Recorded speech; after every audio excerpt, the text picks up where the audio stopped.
Bueno, familia, nuevamente bienvenidos. Les pido por favor que estemos dispuestos, que oremos al Señor, que estemos atentos a su palabra. Vamos a entregarle este tiempo al Señor. Amén. Incline su rostro allí, por favor. Gracias, Señor, porque tú eres bueno, porque nos permites tener la vida y poder aprender a vivirla. Pero más que tener la vida es vivir conforme a tu palabra, Señor, porque ¿de qué vale tener vida pero no conforme a tu palabra? Tu palabra dice que sin ti estamos muertos en nuestros delitos y placeres, pero que cuando venimos a ti, Señor, entonces tú nos das la verdadera vida. En ti está la resurrección y la vida, oh Señor. Gracias porque no depende y a lo mejor muchos viven para hacer graneros, para tener en abundancia, pero ayúdanos a vivir para ti y a vivir conforme está en tu corazón, Señor. Guíanos conforme a tu palabra. Te pido, Santo Dios, que hables a la congregación, que me hagas útil en tus manos, Señor, que nada manche tu palabra, pues tu palabra es pura, y que nada altere el entendimiento, Señor, de las Escrituras. Gracias, Señor. Quedamos en tus manos, en Cristo Jesús. Amén y amén. Bueno, vamos a la predicación. Este tema lo hemos titulado En Cristo hemos sido acercados. En Cristo hemos sido acercados. Cuando nosotros pensamos en este título, pues nosotros decimos, pero es que ¿estábamos lejos o qué? ¿Es que estábamos a distancia? Pues la verdad es que sí. Estábamos lejos, el Señor, y solo en Cristo podemos acercarnos al Padre.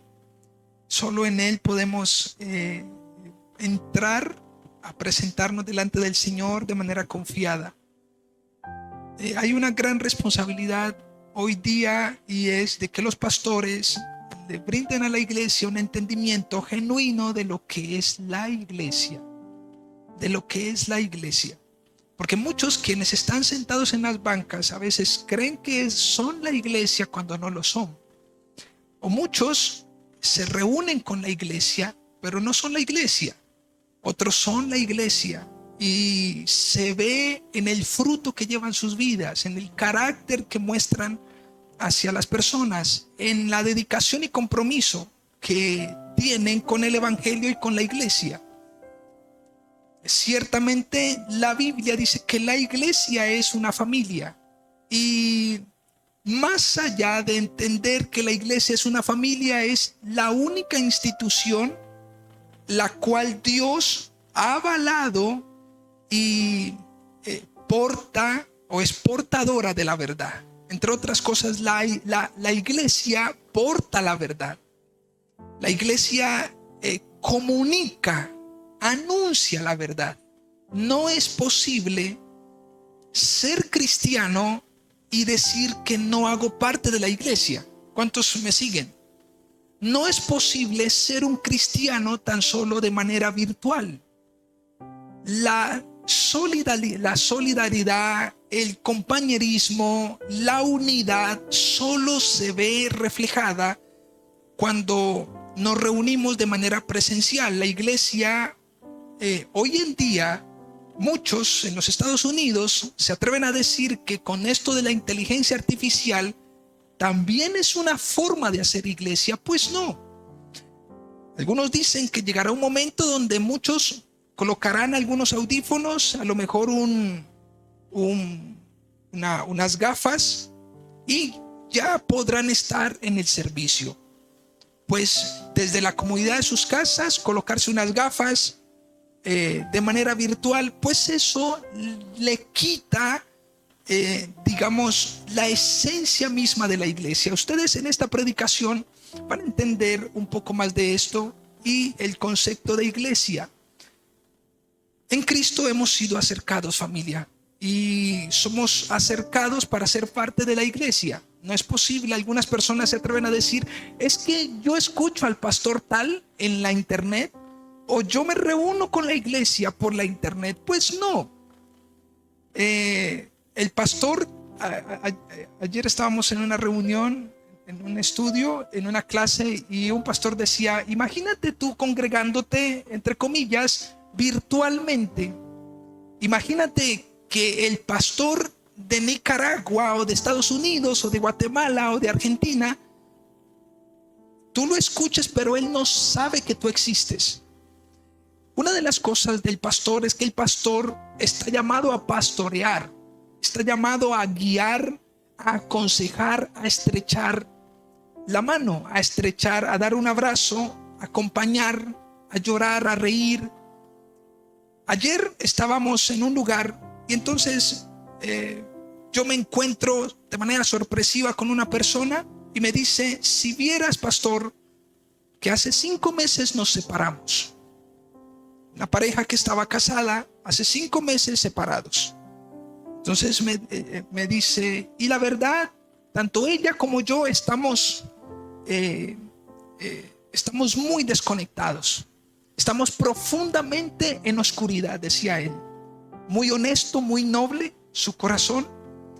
Y me dijo, estoy muy golpeado, mi padre murió y a mí se me vino el mundo abajo. Tras de eso, tomé la decisión de divorciarme, no he firmado papeles, pero estoy próximo a hacerlo.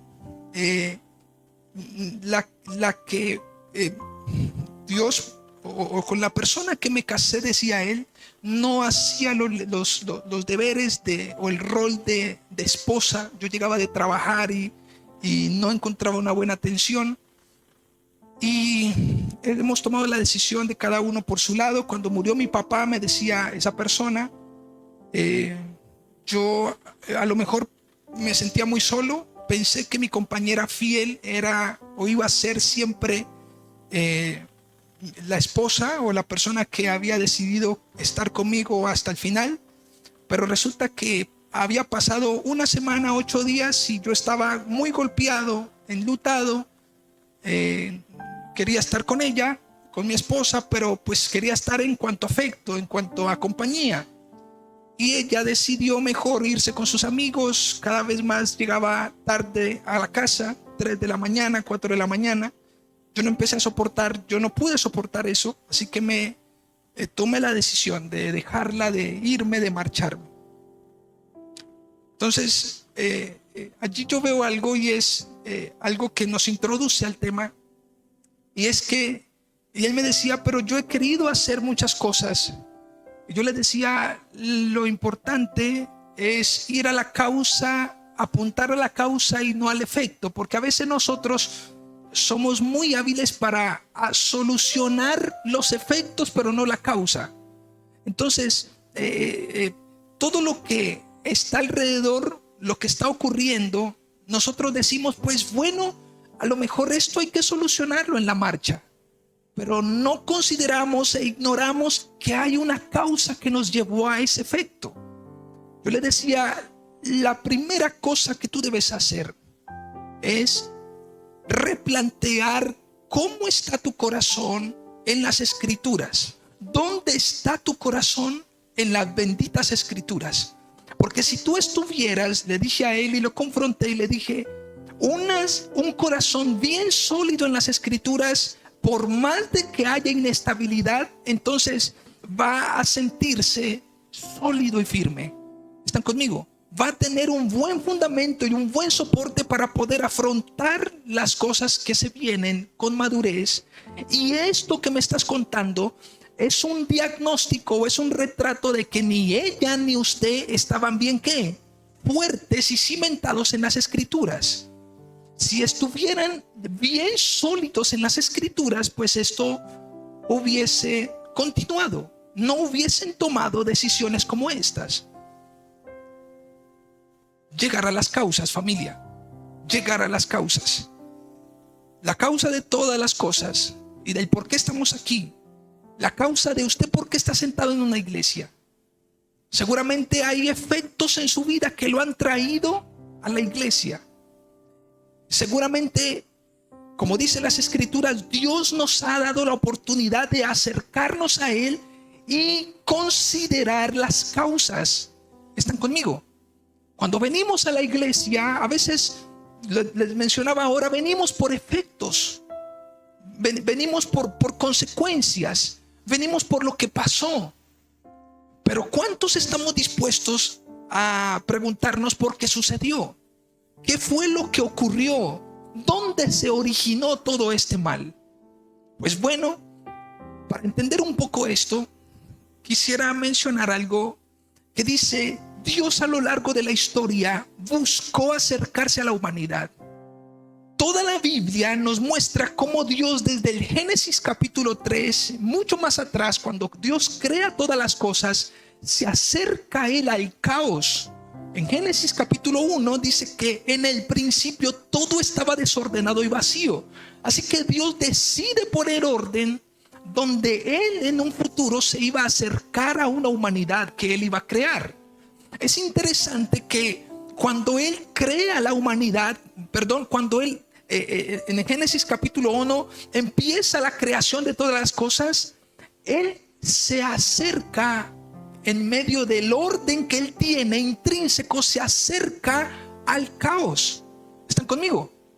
Cuando Él lo llena todo, en todo, y cuando Él llega digamos a donde iba a ser creado el mundo, Él ve simplemente caos. Así que Él se acerca al caos y empieza a crear. Luego de haber creado los animales, de haber creado las lumbreras, Él crea al hombre.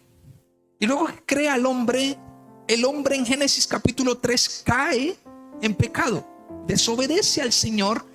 Y posterior a eso, inmediatamente Dios da una promesa, Génesis capítulo 3, 17, y promete que no solamente fue creador de todas las cosas, y que ante la caída Él iba ¿qué?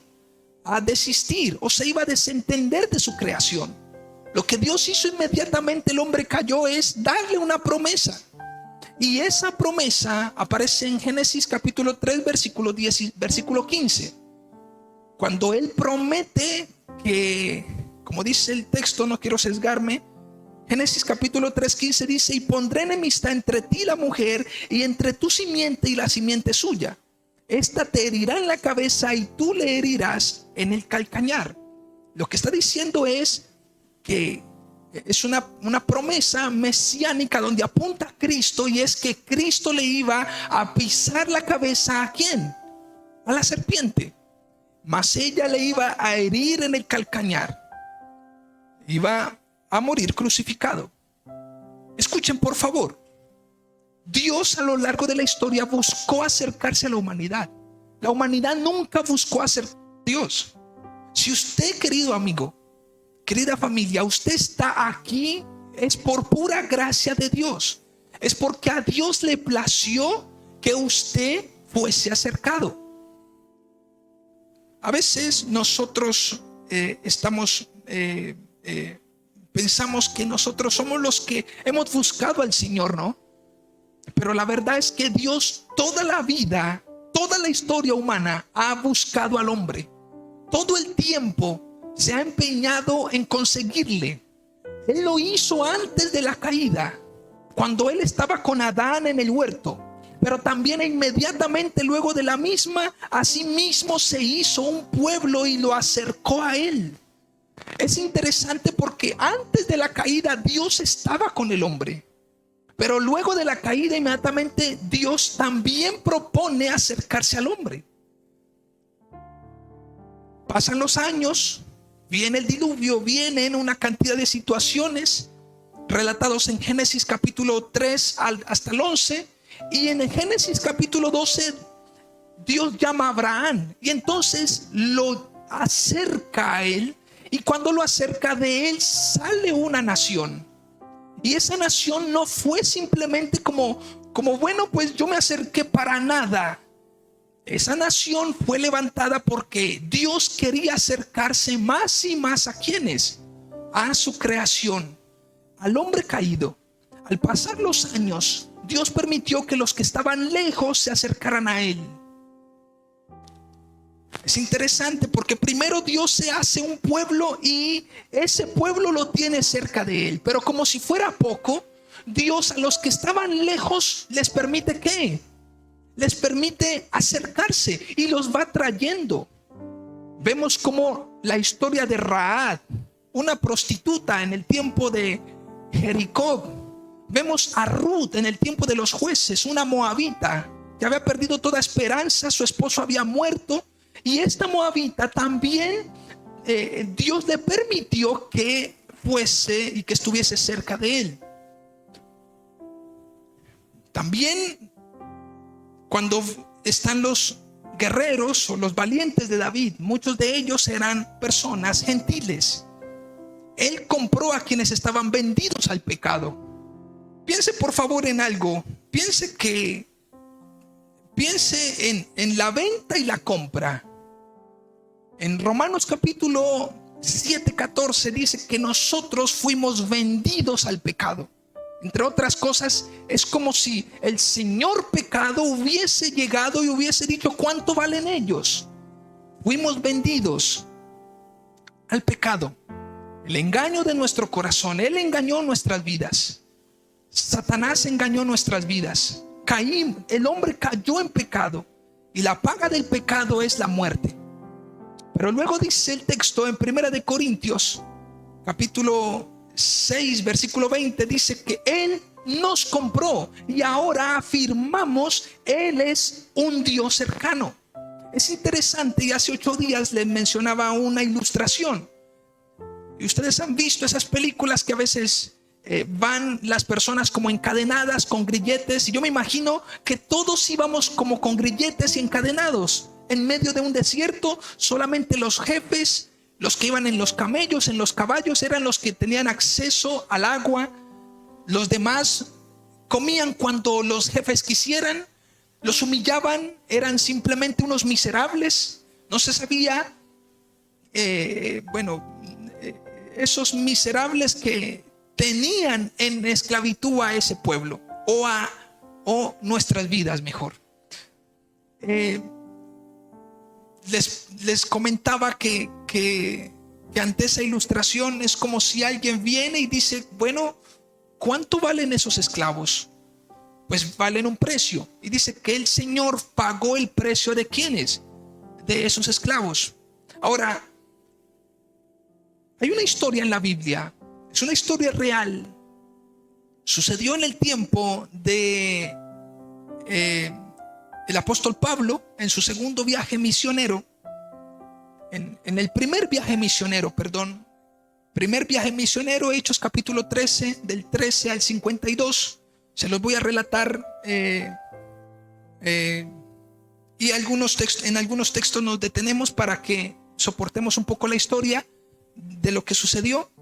Está Pablo, él emprende su primer viaje misionero y él llega a una ciudad llamada Antioquía de Pisidia.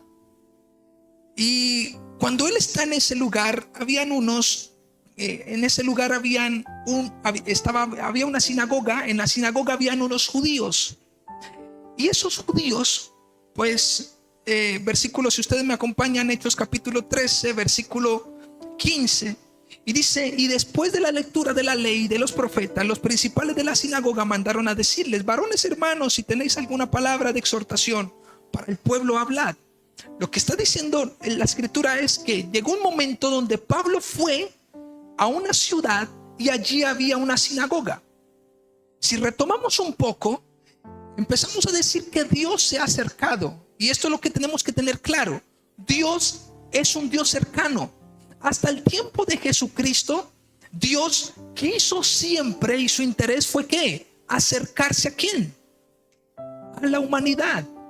El primero se acerca a los judíos. Y no se acerca a los judíos en el tiempo de Jesús, sino que antes se venía acercando a su pueblo.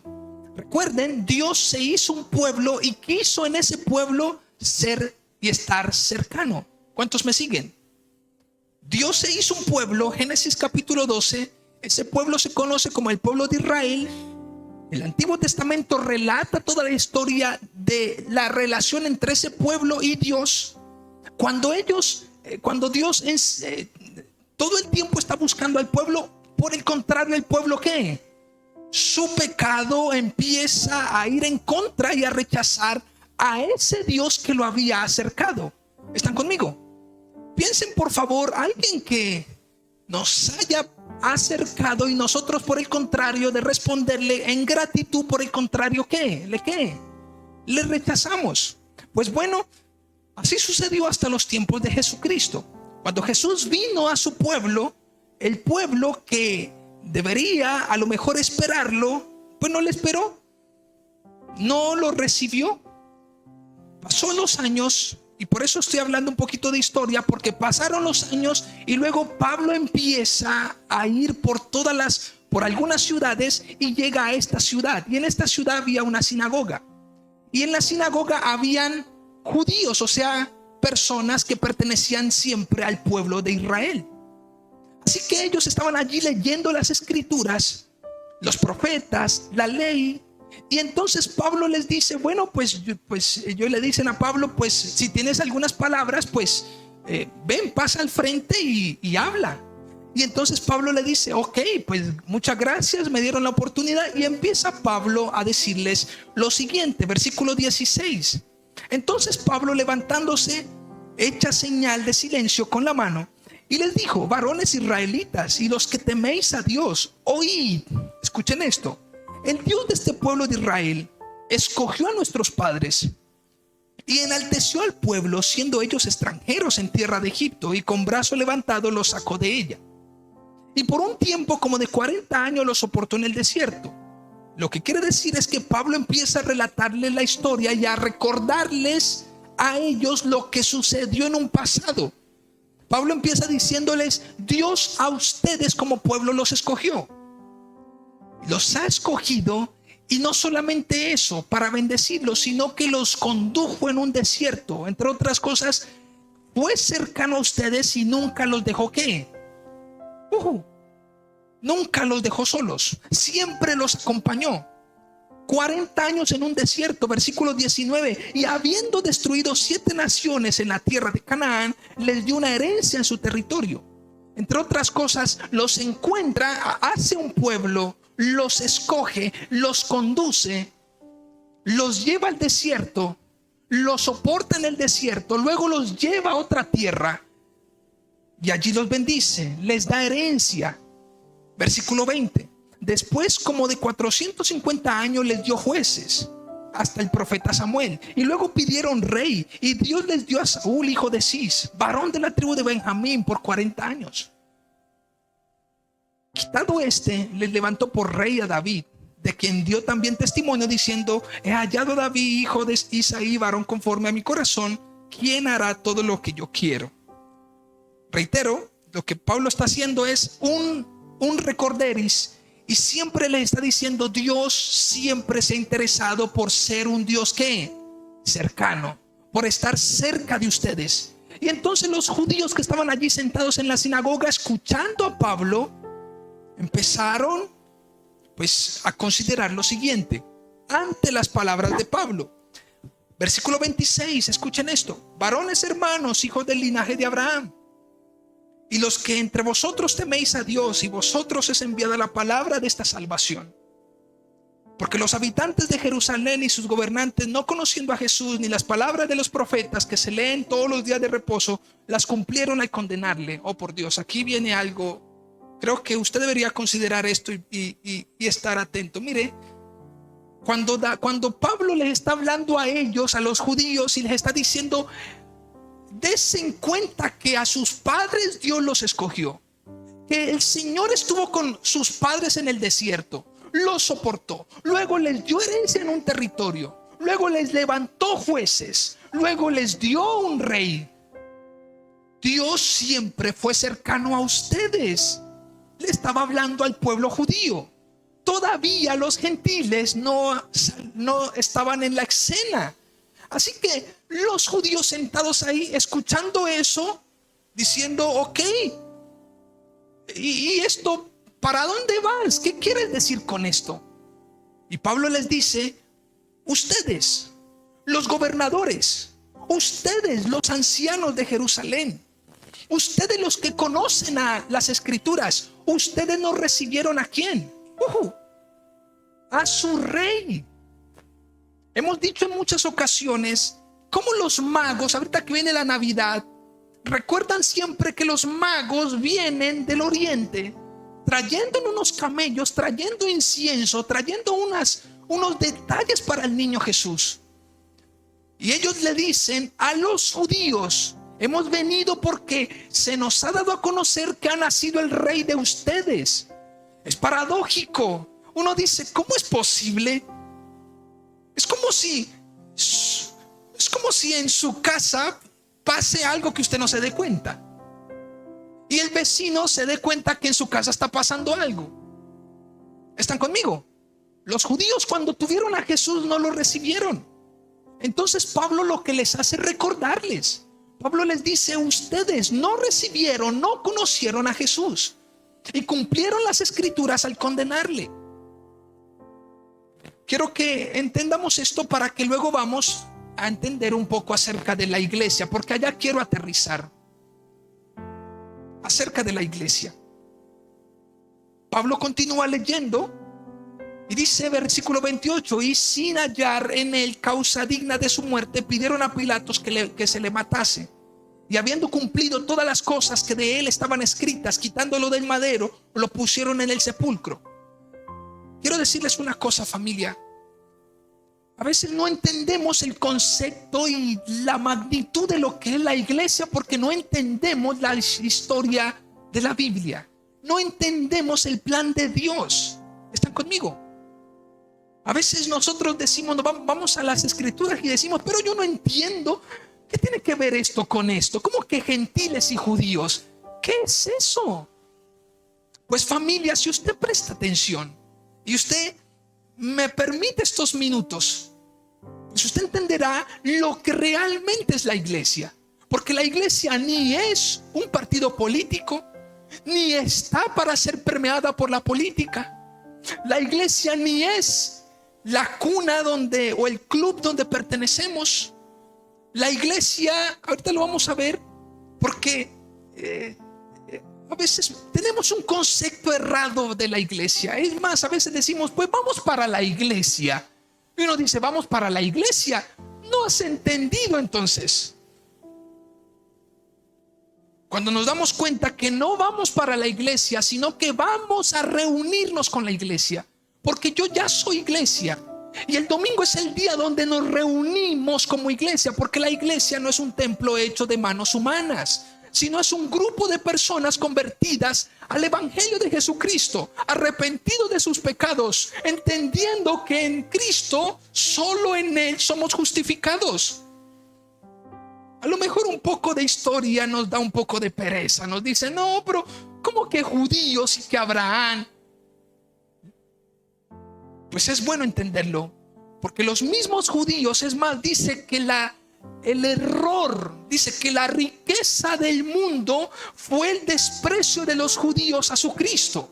¿Usted entiende eso?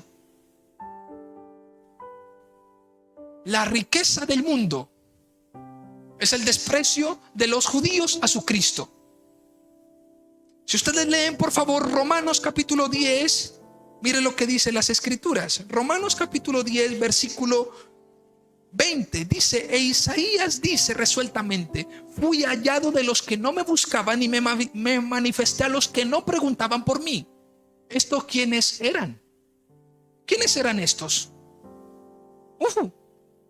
Pues nosotros ni teníamos profetas, ni teníamos apóstoles, ni teníamos a nadie. No teníamos una ley que nos dijera nada. Nacimos en un país como este, sin esperanza, sin Dios. Nacimos llenos de pecado. Nuestros hijos, si no conocen a Cristo y si no los llevamos y los formamos a que conozcan a nuestro Jesucristo, pues familia, estarán perdidos. porque la salvación y la luz vino al mundo. Dice la palabra, me manifesté a los que no preguntaban por mí. Pero acerca de Israel dice, todo el día extendí mis manos a un pueblo rebelde y contradictor. Lo que está diciendo es que históricamente Dios quiso acercarse a su pueblo. Y ante su rechazo, los demás caben. Entonces, los demás se les dio entrada. Romanos capítulo 11. Fueron injertados. Usted lo va a entender a continuación. Espero que lo entienda y que el Señor, por su gracia, me permita y me ayude. Porque es mi deseo que conozcamos a Cristo. Familia, regreso a la historia en Hechos. Así que Pablo les dice a ellos, les dice, bueno, ustedes cumplieron las escrituras al condenarle. Entre otras cosas, los que deberían haberle recibido no le recibieron. Pero es interesante porque luego, mire lo que sucede. Se calienta un poco más la situación.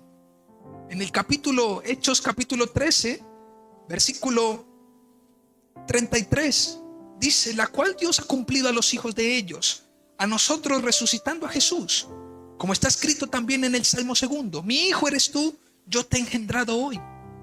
Y en cuanto al que le levantó de los muertos para nunca más volver a corrupción, lo dijo así, os daré las misericordias fieles de David.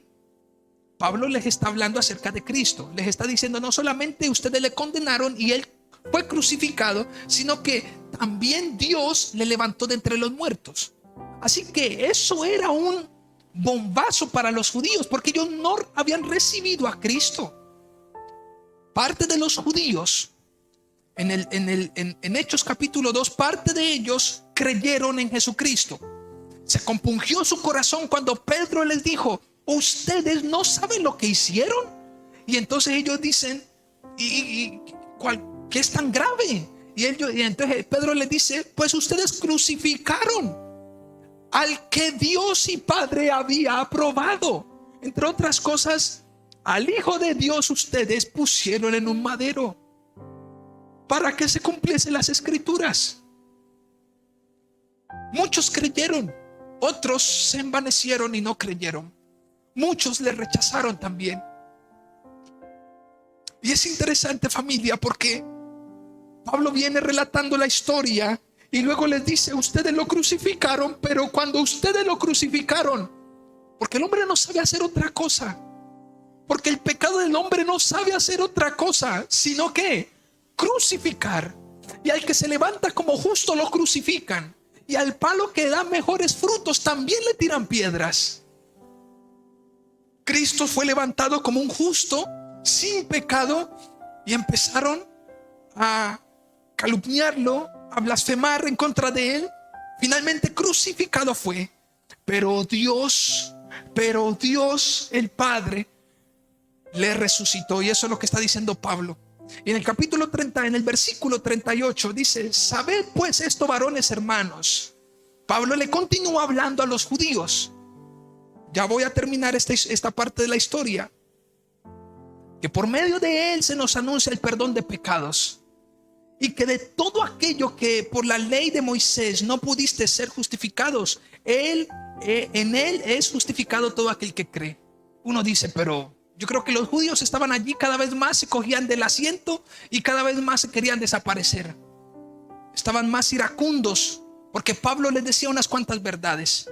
Les dijo, primero, número 1, ustedes desobedecieron al Señor y no le recibieron. Número 2, le condenaron al crucificarle. Número 3, el Señor lo ha resucitado. Y como si fuera poco, solo en Cristo tenemos perdón de ¿qué? De pecados. ¿Qué es lo que Pablo les está diciendo a ellos? ¿Y qué es lo que como pastor les puedo decir a ustedes? Solo en Cristo usted y yo podemos ser limpios de toda culpa y de todo pecado que nosotros hayamos cometido. ¿Cuántos me siguen? A lo mejor alguien dirá, pero ¿cómo que en Cristo? Pues sí, fue el que Dios aprobó para que, y fue la manera, el Hijo de Dios y la manera de Dios para justificar al mundo. ¿Cómo que justificar? No lo entiendo. ¿Sabes? Dios es justo. Alguien tenía que pagar por el pecado. ¿Están conmigo? Y ante la ausencia y ante la carencia de justos, porque no hay justo ni aun uno, no hay quien haga el bien. Entonces, el Dios que planeó, el mismo Dios proveyó. Dios proveyó a su Cordero. Dios entregó a su Hijo. ¿Y por qué perdón de pecados? Pues porque eso es lo que somos. ¿Somos qué? Pecadores. ¿Qué debemos hacer entonces? Pues creer en el Señor Jesucristo. Cree en el Señor Jesucristo. No ignores el Evangelio de Cristo. Si tú sales por esas puertas ahora mismo, o a las 10 o a las 10:30 de la mañana, y vas a hacer tu vida normal, como si no hubieras escuchado nunca esto, pues permítame decirle, familia, que allá afuera no vas a encontrar un mensaje más transformador, más esperanzador que el perdón de pecados en Jesucristo. Dios nos perdona, familia. Aunque la gente no nos perdone, a veces uno va a la gente y perdóneme por favor, y la gente no hiciste mucho mal, y hasta nos trata de manera indiferente. Estoy arrepentido, seguro, perdóname. Pues no te voy a perdonar, y uno casi como que suplica perdón. Lo que el mensaje del Evangelio es: si quieres ser perdonado, acepta a Cristo en tu corazón, porque yo te perdono, dice el Señor. ¿Quieres ser perdonado? ¿Te has fracasado en el intento? ¿Has pecado? ¿Has cometido errores? Entonces yo te perdono, y como si fuera poco te enseño a vivir una vida nueva. Ese es el Evangelio de Jesucristo. Eso es lo que Pablo le está diciendo a ellos. Versículo 40. Mira pues que no venga sobre vosotros lo que está dicho en los profetas. Mirad, oh menospreciadores, asombrados y desapareced, porque yo hago una obra en vuestros días, obra que no creeréis si alguno os la contare. Lo que Pablo le está diciendo es: mucho cuidado. No vayan a estar rechazando lo que Dios ha propuesto. Que no se vaya a cumplir aquel dicho que dice: oh menospreciadores, asombrados y desapareced, porque yo hago una obra maravillosa, una obra que no creeréis. A veces nosotros oramos tanto por bendición, familia. Señor, bendíceme. Señor, mírame. Señor, mira que estoy sediento. Mira que estoy necesitado. La obra más gloriosa que el Padre, que Dios hizo, fue darnos a conocer a su Hijo Jesucristo. En Jesucristo somos bendecidos. Pero mañana, ¿qué voy a comer? El Señor Jesús, si pones la fe en Él, vivirás confiado. Por nada estéis afanosos, sino que sean conocidas vuestras peticiones con toda oración y ruego en acción de gracias. Él sabe lo que necesitamos. Regocijaos en el Señor. Otra vez os digo, regocijaos. Sé vivir en todo, sé vivir humildemente, en contentamiento, cualquier sea mi situación. Hoy puedo decir: porque todo lo puedo en Cristo que me fortalece. Pero es en Cristo, familia. Si usted no cree en Cristo, no solamente nunca sabrá vivir esta vida. Y lo más tremendo, familia, es que tu vida está perdida. La vida sin Cristo es una vida perdida. Y si a lo mejor usted dirá: pero no lo creo. Pues bueno, entonces que el Señor convenza de pecado, porque hasta el hombre más razonable se da cuenta que la vida es insípida. Cuando usted lee el libro de Eclesiastés, dice: todo es vanidad de vanidades. Allá afuera todo es vanidad de vanidades. Creo que aprender a vivir la vida en Cristo nos hace vivir con una mentalidad tan diferente. Ahora somos hijos de Dios y somos adoptados como hijos, y pertenecemos a su familia. Somos la iglesia de Cristo. Y la iglesia de Cristo, ahorita lo van a ver, la iglesia de Cristo tiene que cumplir un propósito. Creo que ahí encontraremos nuestra razón de vivir. Más adelante Pablo les dice, cuando salieron, versículo 42 de ese mismo capítulo, cuando salieron ellos de la sinagoga de los judíos, los gentiles le rogaron que el siguiente día de reposo les hablasen estas cosas. Es interesante esto. ¿Saben por qué? Porque mientras los judíos, Pablo les estaba advirtiendo que no fueran a rechazar a Cristo. Por el contrario, los gentiles, si alguien puede decir, ¿qué son los gentiles? Los gentiles son todos aquellos que no hacían parte del pueblo judío o que no era israelita. Entre otras cosas, usted y yo. Nosotros somos o éramos unos gentiles, no éramos judíos, no somos judíos, nuestros padres no son judíos, pero también para nosotros el Señor se acercó. Y mire lo que dice, mientras unos simplemente Pablo les hacía advertencia, los gentiles, dice el versículo 42, les rogaron que al siguiente día de reposo les hablasen estas cosas. Como quien dice, hey, si ellos lo están rechazando, es como un niño rebelde con su padre. Se sientan en una mesa y papá invierte dinero en una comida. Y escuchen esto, entonces van a comer, está el jugo, les sirven el jugo, les sirven unas papitas, una hamburguesa. Y el niño todo necio y rebelde y bien cansón, lo que hace es que no quiero y pum, bota todo a la porra. La carne sale por allá, el pan queda por allá, la lechuga queda en el techo, en el piso queda el ripio, todo queda destrozado. Y el padre dice, hey, qué extraño.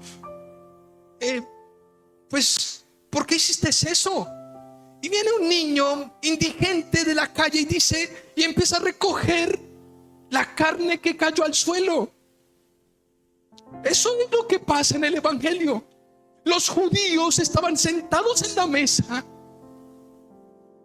comiendo y se les sirvió el pedazo de hamburguesa, las papitas, todo se les sirvió, pero ellos simplemente regaron la mesa.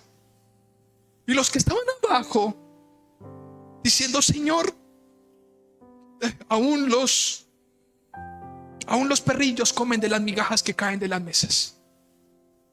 Qué bueno es que Dios nos haya aceptado y haya pensado en nosotros para incluirnos en sus propósitos. Estos gentiles antes decían, por favor, háblanos de lo que ellos están rechazando. Y despedida la congregación, con muchos de los judíos y de los prosélitos piadosos siguieron a Pablo. O sea que hubo una respuesta. No todos los judíos, ¿qué? No todos los judíos rechazaron. Hubieron unos judíos que aceptaron. Había unos prosélitos que también aceptaron.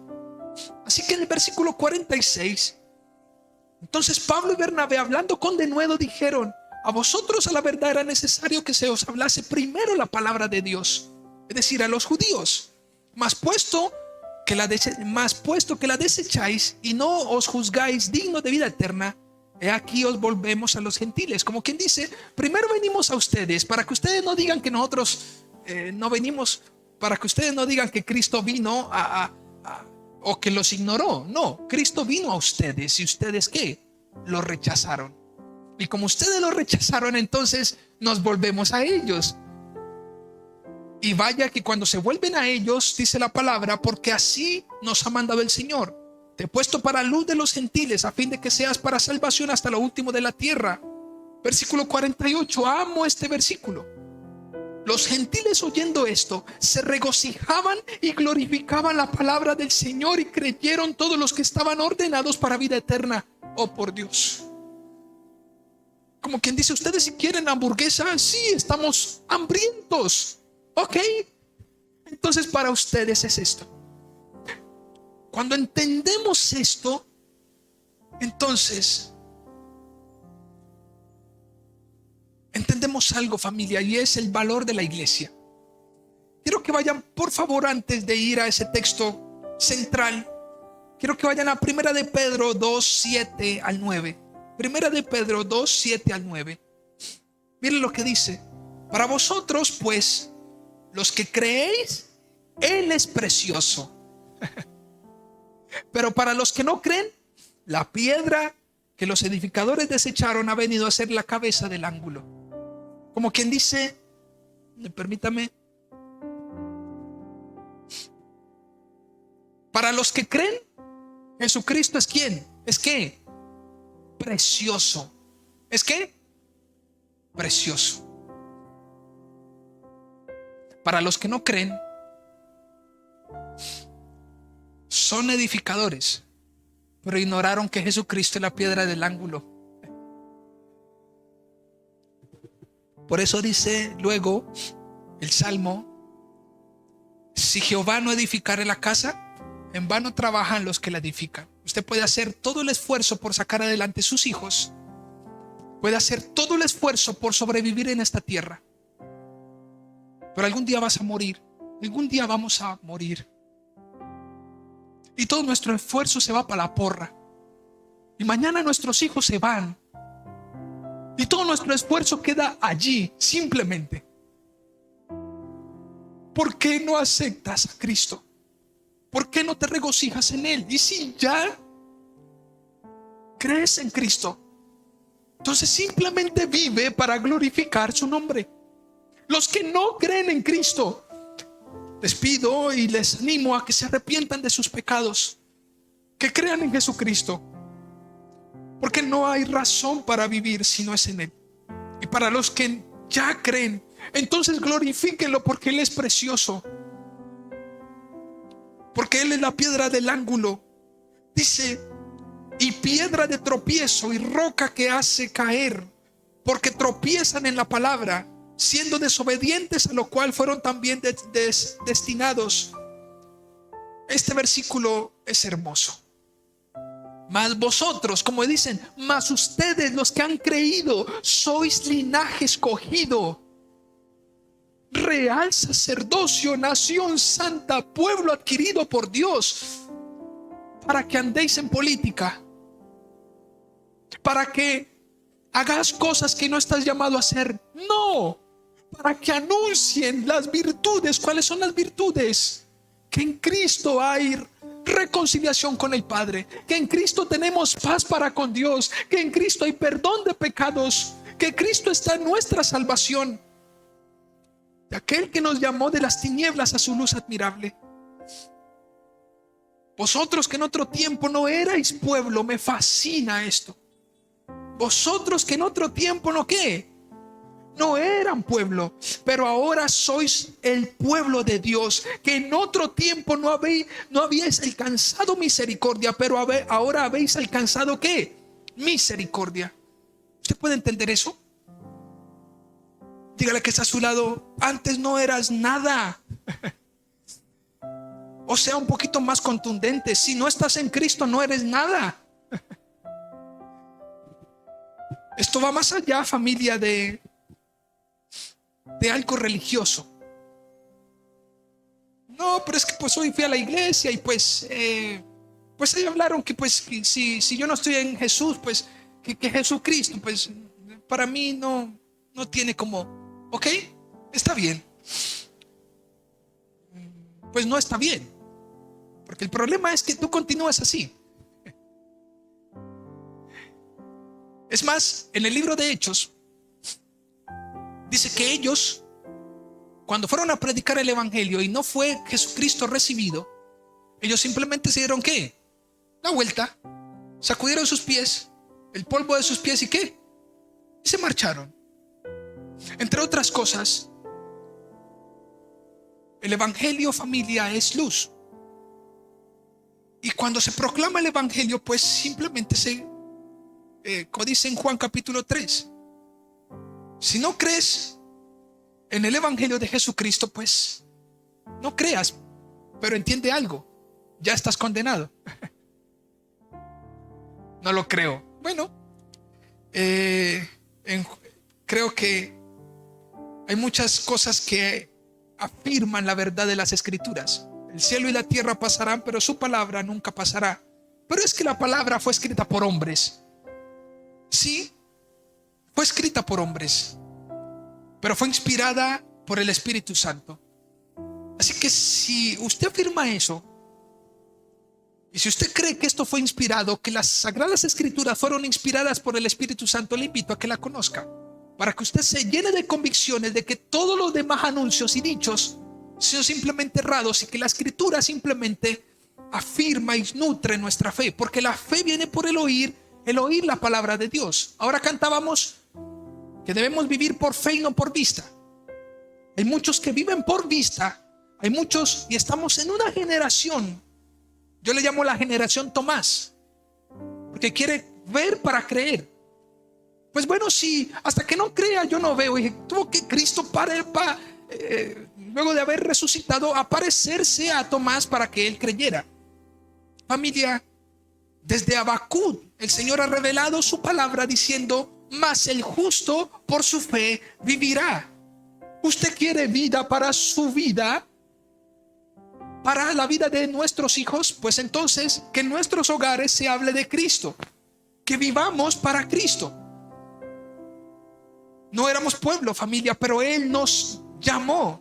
En Colosenses 1:21 dice y 22: y a vosotros también, que erais en otro tiempo extraños y enemigos en vuestra mente, haciendo malas obras, ahora os ha reconciliado en su cuerpo de carne, por medio de la muerte, para presentarnos santos y sin mancha, irreprensibles delante de Él.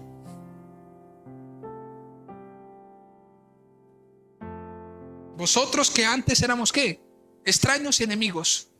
Él ahorita nos ha llamado, nos ha conducido y nos ha injertado en su cuerpo. Esto es la iglesia. Ahora, ¿cómo pasamos, o más bien, cómo estábamos para no ser pueblo? En Efesios 2, del 1 al 8. Ustedes dirán, pero ¿cómo que yo no era pueblo? Andábamos como rueda suelta por el mundo. ¿Cómo así que yo no era pueblo? Porque el texto dice: ustedes antes no eran pueblo, mas ahora son nación santa, real sacerdocio, pueblo que adquirido por Dios. Entre otras cosas, usted no adoptó a Dios. Cuando usted va a un orfanato, si tiene la oportunidad, usted nunca va a decir: ¿cuántos de ustedes quieren ser que yo sea su papá? No, el que va a adoptar dice: vengo por este, me gustan los ojos arcos, me gusta porque es así, crespito, monito. Bueno, Dios escoge, y nosotros deberíamos estar muy privilegiados porque Dios puso su mirada en nosotros. Pero ¿cómo estábamos para no ser pueblo? ¿Es que estábamos muy mal? ¿Será que estábamos muy mal? ¿Será que en el mundo yo andaba simplemente con una copa o todo el tiempo? Decir, a veces me pregunto, Señor, o más bien le digo: Señor, gracias porque nos haces ver tan frágiles en las dificultades. Gracias porque nos avergüenzas y nos humillas cuando pasamos dificultades. Y usted dirá, pero ¿cómo entender eso? ¿Sí? Porque es que a veces nos creemos mucha cosa para no creer y humillar y doblar nuestras rodillas ante el Señor. Familia, te voy a leer en Isaías 40, dice: ¿quién midió las aguas en el hueco de su mano? Y con su palmo tomó la medida de los cielos, o con un tercio de medida calculó el polvo de la tierra. ¿Quién pesó los montes con la báscula y las colinas con balanza? ¿Quién guió al Espíritu del Señor, o cómo consejero suyo le enseñó? ¿Quién lo hizo? ¿A quién pidió consejo? ¿Y quién le dio entendimiento? ¿Quién lo instruyó en la senda de la justicia? Le enseñó conocimiento y le mostró el camino de la inteligencia. Las naciones le son como gota en un cubo, y son estimadas como grano de polvo en la balanza. Él levanta las islas como al polvo fino. El Líbano no basta para el fuego. Versículo 21. ¿No saben? Escuchen, ustedes no saben. Dígale que está a su lado: usted no sabe. No sabe, no has oído, no se han anunciado, no se lo han anunciado desde el principio, no lo han entendido desde la fundación de la tierra. Él es el que está sentado sobre la redondez de la tierra, cuyos habitantes son como langostas. Él es el que extiende los cielos como una cortina y los despliega como una tienda para morar. Él es el que reduce a la nada a los gobernantes y hace insignificante a los jueces de la tierra.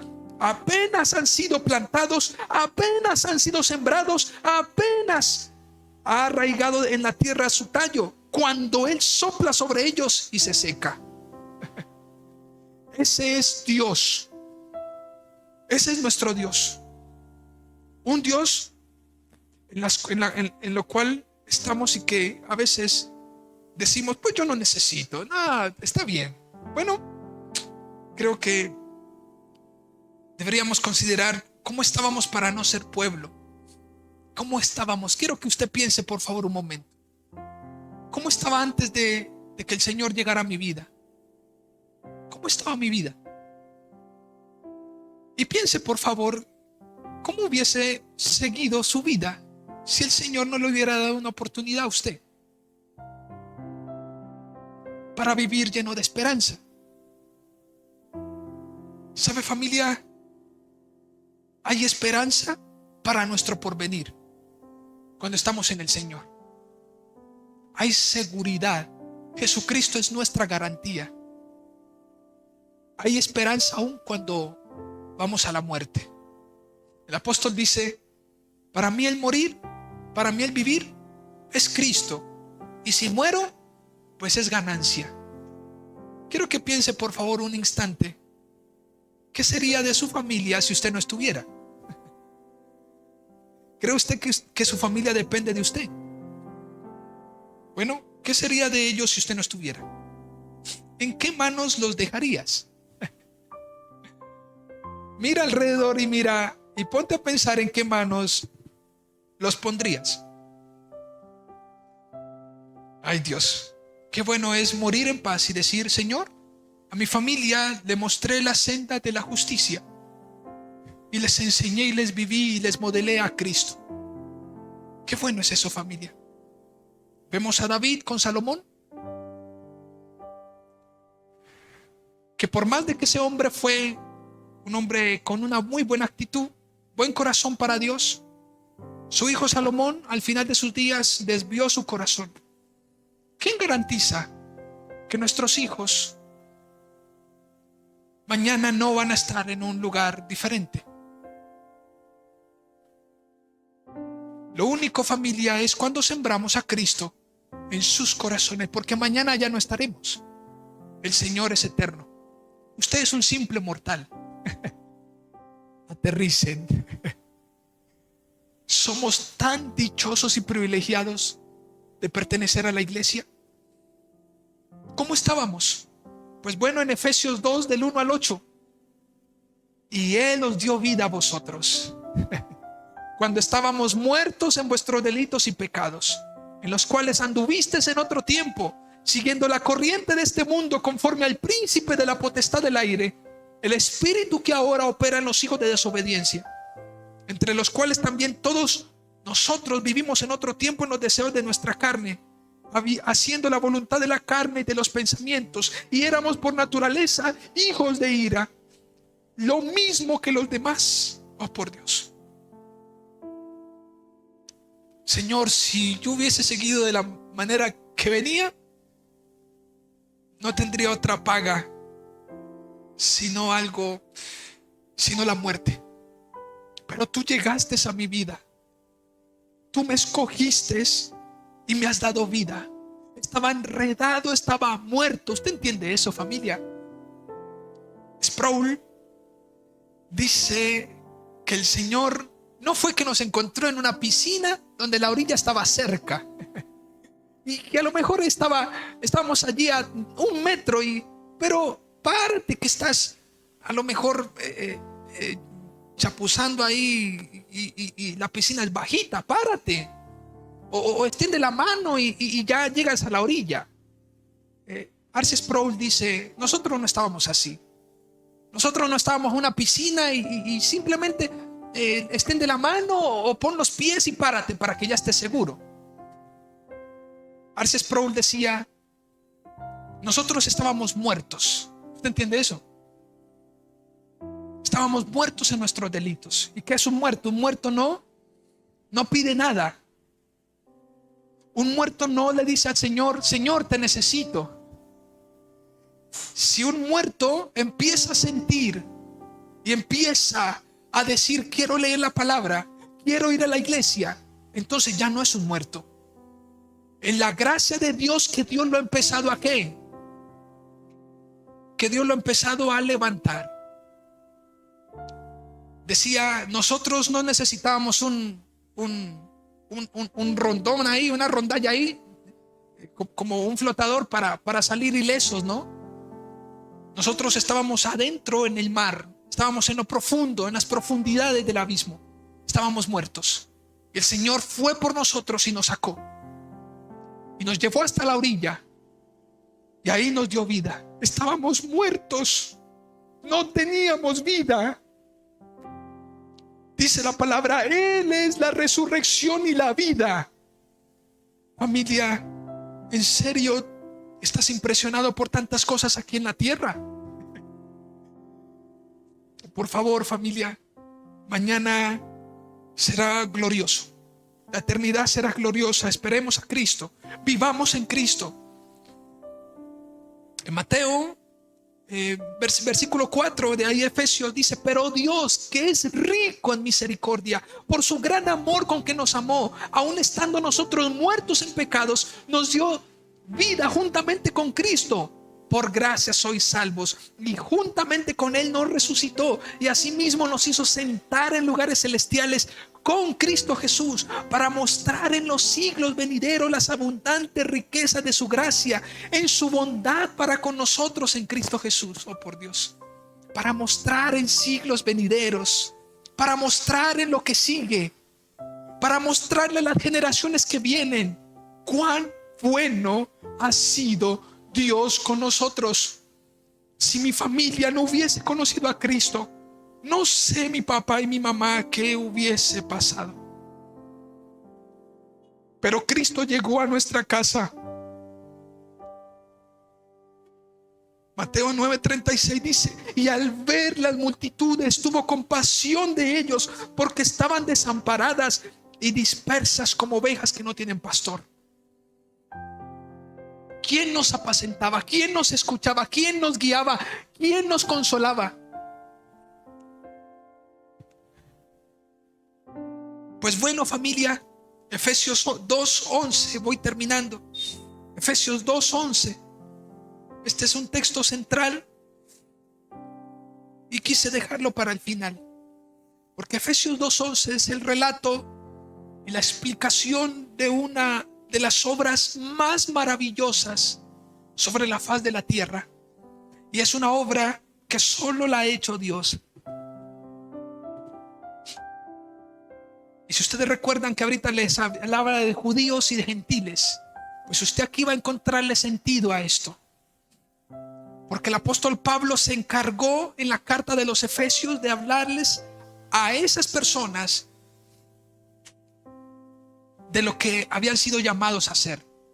Así que en el próximo mes, el mes de noviembre, voy a estar hablando acerca de la iglesia y voy a estar soportando las predicaciones en el libro, en la carta a los Efesios. Pero quisiera que nos detuviéramos aquí un instante para terminar. Versículo 11, mire lo que dice. Ya vamos terminando, leemos este. Dice: por tanto, acordaos de que en otro tiempo vosotros, escuchen, los gentiles, en cuanto a la carne, erais llamados sin circuncisión por la llamada circuncisión hecha por mano, con mano en la carne. Lo que está diciendo el texto es: como ellos se circuncidaban, entonces ustedes eran los incircuncisos. Como ellos eran los blancos, ustedes eran los negros. Como ellos eran los ricos, ustedes eran los pobres. Como ellos eran los que tenían todo, ustedes no tenían nada. Eso es lo que está diciendo el texto. Ustedes se llamaban incircuncisos, porque ellos, con mano en la carne, la circuncisión, y para los que a lo mejor no saben, la circuncisión se hacía al pueblo de Israel, a los hombres del pueblo de Israel, y se les cortaba el prepucio, el prepucio del pene, para que era como un pacto de que pertenecían al Señor. Así que ellos se circuncidaban, los hombres. Y como ellos se circuncidaban, entonces eran diferentes a los que no se circuncidaban. Así que Pablo les dice: ustedes que en otro tiempo eran gentiles en cuanto a la carne, es decir, eran diferentes, eran extraños, eran lejanos, estaban distantes. Ustedes, por la llamada circuncisión, fueron llamados incircuncisos. En aquel tiempo estabais sin Cristo, alejados de la ciudadanía de Israel y ajenos a los pactos de la promesa, sin esperanza y sin Dios en el mundo. No, yo tenía a mi Dios por ahí, sí. En el Salmo 118, 135 dice que todos los dioses son. Es más, pastor, pero yo tenía mis propios dioses. Yo tenía mis propios rituales y eso, sí, arrepiéntase de eso. Y crea en Jesucristo, porque Él es el único Dios verdadero. En el Salmo 135 dice: oh Jehová, eterno es tu nombre, versículo 13. Tu memoria, oh Señor, de generación en generación, porque tú juzgarás a su pueblo y se compadecerá de sus siervos. Los ídolos de las naciones son plata y oro, obra de manos de hombres. Tienen boca y no hablan, tienen ojos y no ven, tienen orejas y no oyen, tampoco hay aliento en sus bocas. Semejante a ellos son los que los hacen y todos los que en ellos confían. Lo que el Señor les está diciendo a ellos es: hey, des en cuenta que el Dios verdadero es ¿quién? Es el Señor. Es el Dios de la Biblia. Este es el gran misterio revelado. Dios a los judíos se hizo un pueblo, no le recibió, mas todos los gentiles tenemos entrada a Cristo por el desprecio de ellos. Dice el texto más adelante: pero ahora en Cristo Jesús, versículo 13. Si usted tiene un resaltador, nunca se le vaya a olvidar el versículo 13.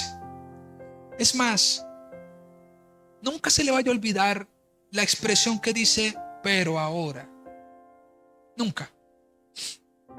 Porque dice: ustedes estaban sin Cristo, sin esperanza, sin Dios en el mundo, ajenos a las promesas de Dios. Versículo 13, hermosísimo, porque es el punto y no es la coma del texto. Es hasta aquí llegó. Es decir, mi vida tiene que ¿qué? Llegar hasta aquí.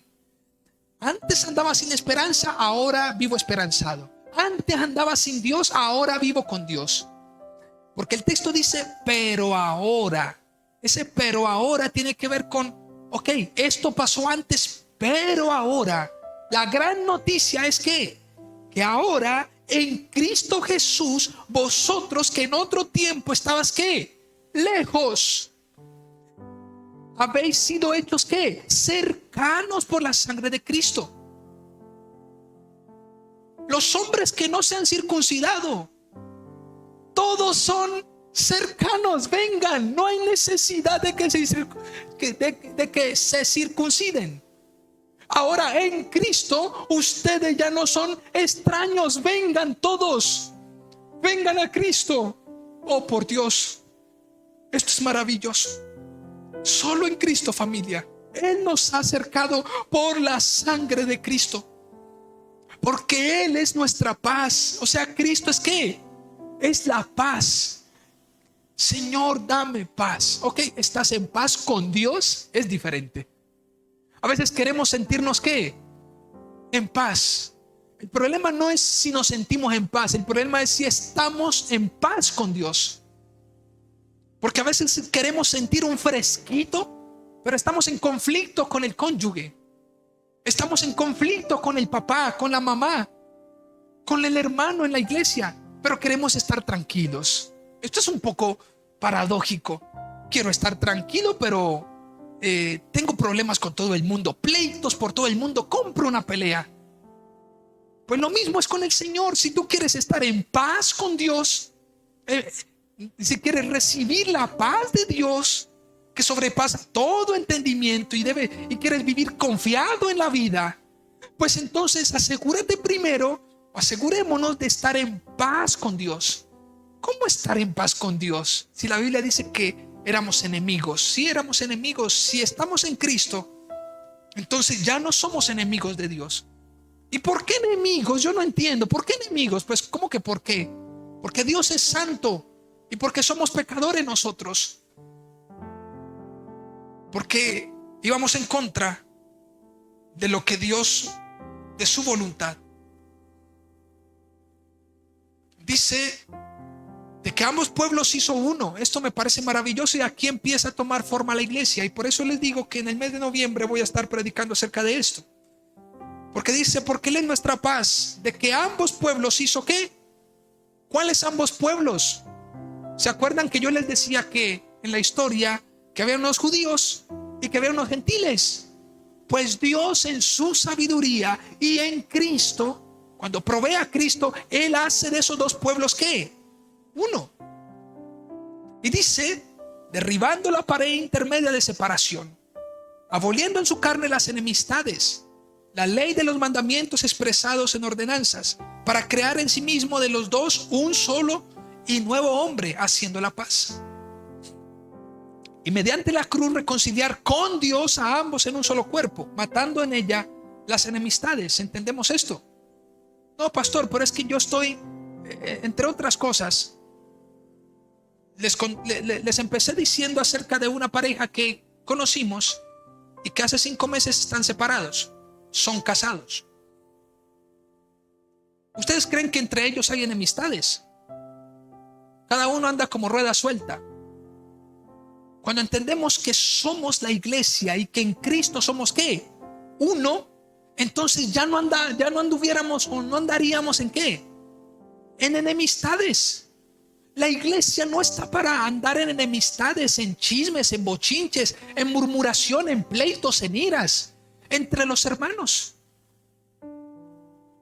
Es el que, escuche, el que eso haga en la iglesia, o se arrepiente o debe salir de la iglesia. ¿Están conmigo? No, pero es que esa persona tiene la lengua bastante larga y se la pasa murmurando. Ajá. Pues ese murmurador hay que silenciarlo, hay que confrontarlo. No, es que esa persona dice que Cristo no vino en carne. Blasfemia. Entonces, si esa persona dice eso, hay que ¿qué? Hay que decirle, hermano, si usted o cambia el discurso o cambia sus convicciones, o no eres parte de ¿qué? De la iglesia. Porque la iglesia hay que cuidarla. En la iglesia no hay enemistades. La iglesia es un solo cuerpo. ¿Están conmigo? Imagínense la mano diciéndole a la otra, ¡ah! No. Somos un solo cuerpo. La iglesia es el cuerpo de Cristo. Cristo es la cabeza de la iglesia. Así que si alguno ve a un hermanito por allí como haciendo coquitos con esto, pues bueno, hay que, y esto no es del pastor, esto es de todos, porque todos deben ser responsables de ¿qué? De la iglesia. Porque a la iglesia se le dan dones. Hay unos que tienen dones de exhortación, pero no son pastores. Entonces el don de exhortación, ¿dónde va a utilizar? Pues en la manera como corregimos a nuestros hermanos, y no con el ánimo de descalificar a nadie, sino antes de decirle, hey, somos llamados a ser santos y sin mancha delante de Él. Hace 8 días les decía, escogidos, ¿para qué? Para que seamos santos y sin mancha delante de Él, para ser adoptados hijos suyos, para alabanza de la gloria de su gracia. ¿Están conmigo? Efesios capítulo 1, versículo 3 y 4. Lo que el Señor hizo fue una locura. Es hermoso. Mediante la cruz nos reconcilió con Dios. Y vino y anunció las buenas nuevas de paz a vosotros que estabais lejos y a los que estaban cerca. Es hermoso. ¿Quiénes estaban cerca? Ojo. ¿Quiénes estaban cerca? Los judíos. ¿Y quiénes estaban lejos? Los gentiles. Ustedes que estaban tan lejos y los que estaban cerca, a los dos se les anunció: pues vengan todos y hagamos ¿qué? Un solo cuerpo en la iglesia. Porque por medio de él, los unos y los otros, versículo 18, tenemos entrada por un mismo espíritu al Padre. Así que ya no sois extranjeros ni advenedizos, sino conciudadanos de los santos y miembros de la familia de Dios, edificados sobre el fundamento de los apóstoles y profetas, siendo la principal piedra del ángulo Jesucristo mismo, en quien todo el edificio bien coordinado va creciendo para ser un templo santo en el Señor, en quien vosotros también sois juntamente edificados para morada de Dios en el Espíritu. Familia, dentro de 8 días vamos a continuar con este tema, y dentro de 8 días voy a estar ahí en la carta de los Efesios, por supuesto, y vamos a ver qué es iglesia y qué no es la iglesia. ¿Qué no es la iglesia? Porque la iglesia no es una ONG. La iglesia no necesita recursos del gobierno. La iglesia no es una fundación. La iglesia no es una empresa. La iglesia no es un club de amigos. La iglesia es la novia de Cristo. La iglesia es el cuerpo de Cristo, y de tal magnitud deberíamos conocerla. Entendiendo qué es la iglesia, creo que la gente va a empezar a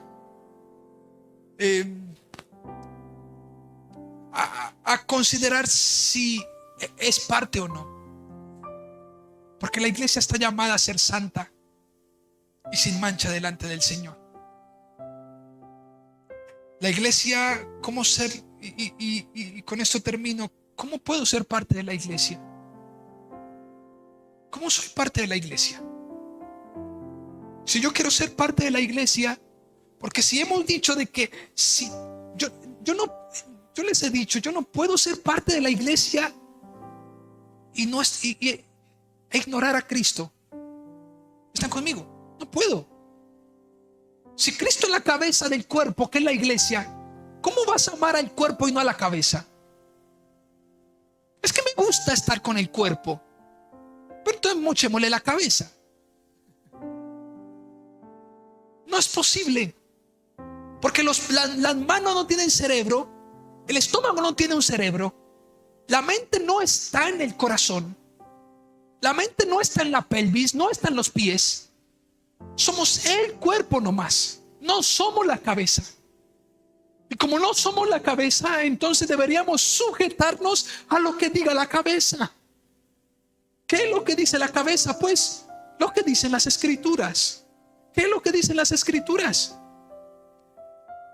Pues que si en Efesios más adelante dice: si ustedes habéis escuchado el evangelio, entonces dejen el viejo hombre atrás, vístanse del nuevo hombre. Entonces ya no practiquen lo que antes practicaban. Entonces santifíquense en su palabra, busquen estudiar las escrituras. No, pero es que es muy difícil. Entonces no puedes pertenecer a la iglesia. Si sigues todavía pisoteando la sangre de Cristo, no eres la iglesia. Te reúnes con la iglesia, pero no eres la iglesia. Ser iglesia, familia, es nacer de nuevo. Ser iglesia es estar arrepentido. Señor, me arrepiento de mis pecados y quiero obedecerte. Quiero esperar en ti, Señor. No es que estoy preocupado por mi novio, por el esposo. Tranquilo. No te vayas a los efectos. Enfócate en la causa. Porque si querés arreglar algo que hace parte de los efectos, ignora la causa, seguramente mañana vas a volver a ser golpeado por un efecto, porque la causa nunca fue atendida. Familia, pongámonos sobre nuestros pies, por favor. Los espero dentro de 8 días dispuestos para que podamos continuar nuestro tema. Dios es bueno. Dios es bueno. Y quisiera que oremos, que le digamos al Señor que gracias por todo lo que hizo. Este plan no fue de un día para otro. ¿Se dan cuenta de eso? Si usted lee las Escrituras, ese plan no fue un día para otro. Fueron años, años y años donde Dios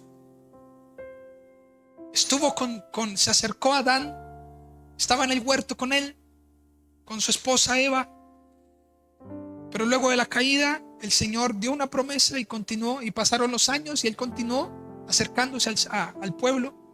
Abraham nunca buscó a Dios diciendo: oh Señor, ¿dónde estás? Te perdiste. No, el que fue escogido fue Abraham, no Dios. Uno no escoge dioses, familia. Dios hay uno. Dios es solo uno. Imagínate en India, tantos dioses que hay. ¿Cuál escoges? Solo hay un creador de todas las cosas, el juez de la tierra. Y ante él vamos a rendir cuentas. Vamos a rendir cuentas. Así que, familia, quisiera que usted disponga su corazón y simplemente rinda su corazón dando gracias a Dios, porque finalmente somos y nos ha traído a su iglesia para conocerle. Amén. Vamos a orar. Padre, gracias, Señor, te damos porque tú eres bueno, y porque cuando leemos tu palabra sencillamente